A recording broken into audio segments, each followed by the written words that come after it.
ஒரே மாரி முருங்கைக்கீரை பொரியலே சாப்பிட்டு போர் அடிக்குதா? இன்னைக்கு முருங்கைக்கீரை வச்சு இன்னொரு புது ரெசிபி பண்ணலாமா? ஊர்லேருந்து மாமியார் நிறைய முருங்கைக்கீரை கொடுத்து விட்ருந்தாங்க. சரி எப்போ பார்த்தாலும் பொரியல் போர் அடிக்கிறதுன்னு சொல்லிட்டு என்ன பண்ணேன், முருங்கைக்கீரை பொடி பண்ணலான்னு சொல்லிட்டு பண்ணிகிட்ருக்கேன். ஸோ முருங்கைக்கீரை வந்து மோஸ்ட்லி வந்து நிழலில் ஃபுல்லாக ஆற வச்சு அது நல்லா காயிற வரைக்கும் ஆற வைக்கணும். ஸோ நமக்கு அந்தளவுக்குலாம் பொறுமையில்ல, அதனால் என்ன பண்ணேன், கடாயில் எடுத்து எல்லாம் வறுத்து எடுத்துக்கினேன். ஸோ லோ ஃப்ளேமில் வந்து நல்லா இந்த மாதிரி லோ ஃப்ளேம்லேயோ இல்லை ஹை ஃப்ளேம்லேயோ வறுத்து எடுத்துக்கோங்க. ஆனால் கருக விடாமல் பார்த்துக்கோங்க. எனக்கு வந்து கொஞ்சம் வறுத்தப்பறம் சிலதெல்லாம் வறுபட்டுருந்துச்சு, சிலது வந்து கொஞ்சம் வறுபடாத மாதிரி இருந்துச்சு. அதனால் கொஞ்சம் எடுத்துகிட்டு திருப்பி வந்து இன்னொரு டைம் வந்து நல்லா ஃப்ரை பண்ணி எடுத்துக்கினேன். நீங்கள் வந்து கையில் இப்படி எடுத்துக்கினா மொறுன்னு அது வந்து உடையணும். அப்போ தான் வந்து பொடி கரெக்டாக வரும். அடுத்து வந்து ஒரு கை ஃபுல்லாக கருவேப்பிலை, அதாவது வந்து முருங்கைக்கீரையோட பாதியெல்லாம் வந்து கருவேப்பிலை, அது நல்லா அலசிட்டு கொத்தோட இலையெல்லாம் பிச்சுட்டு இதே மாதிரி வந்து வறுத்து எடுத்துக்கோங்க. நம்ம கருவேப்பிலை சாதத்துக்கு வந்து வறுப்போம் இல்லையா, அதே மாதிரி தான் நல்லா வந்து வறுத்து விட்டுக்கிட்டிங்கன்னா கையில் எடுத்துக்கும்போது கருவேப்பிலை வந்து உடையணும்.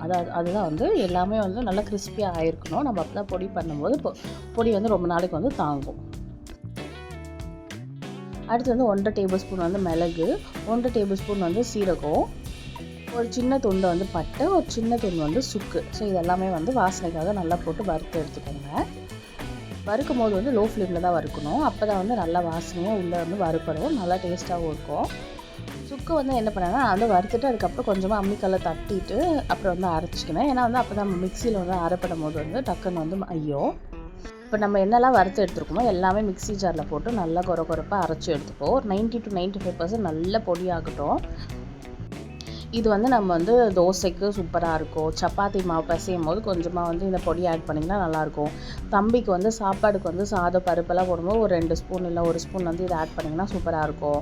சாப்பாடு வந்து தாளித்து கொடுக்கலாம். எண்ணெய் ஊற்றி கடுகு, கடலைப்பருப்பு, கடலைக்கொட்டை எல்லாம் போட்டுட்டு பூண்டெல்லாம் தட்டி போட்டு இந்த கருவேப்பிலை போட்டு புளியோகரை மிக்ஸ் மாதிரி சாதத்தில் கலந்து கொடுக்கலாம். எல்லாத்துக்குமே சூப்பராக இருந்துச்சு. நானுமே எல்லாத்துக்கும் ட்ரை பண்ணேன்.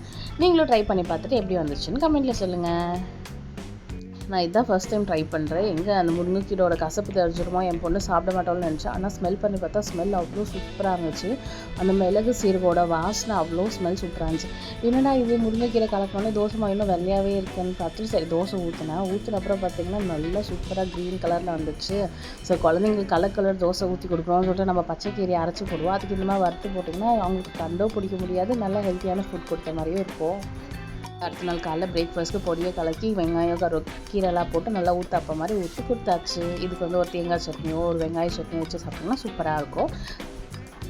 முருங்கைக்கீரை வந்து கசப்பாக இருந்தாலும் நம்ம வந்து வறுபடுமோ அந்த கசப்பு தன்மை போயிடுது போல். ரொம்ப டேஸ்ட்டாக இருந்துச்சு. என் பொண்ணு சாப்பிட்டுட்டு திருப்பி இன்னொரு தோசை வேறு வேணும்னு கேட்டால்.